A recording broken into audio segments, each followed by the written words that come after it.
আমার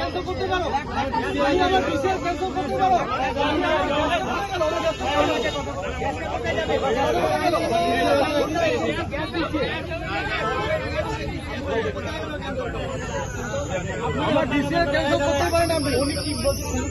আমার DCR cancel করার আমার এখতিয়ার আছে, কিন্তু আমার অ্যাকাউন্টে যে টাকাটা ঢুকেছে 7টা থেকে লাইনে দাঁড়িয়ে আছে, প্রায় 7 তারিখ বা তার আগের বুকিং, 7 দিন 8 দিন হয়ে যাচ্ছে। কোনো গ্যাস হোম ডেলিভারি নেই, কারো বাড়ির ঠিকঠাক গ্যাস নেই, তো মানুষ রান্না করে কি করে? অথচ এরা না কোনো ইনফরমেশন, এখনো 11টা বেজে যাচ্ছে, অফিস খুলছে না।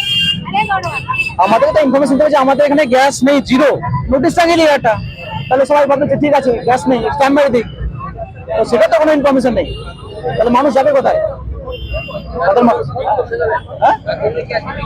অবশ্যই মানুষ তাহলে করবে কি? মানুষ করবে কি?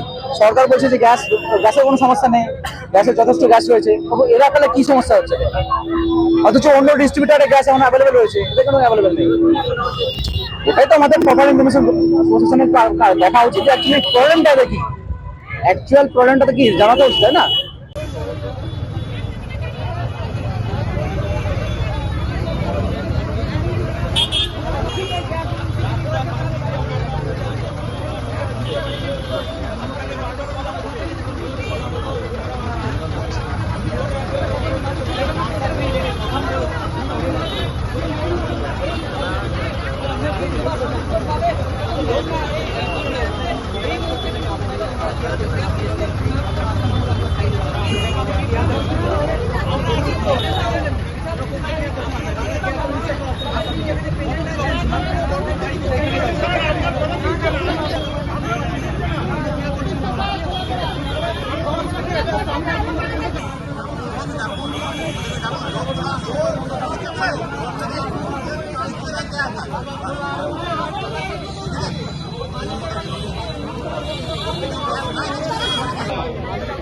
मेरे देखा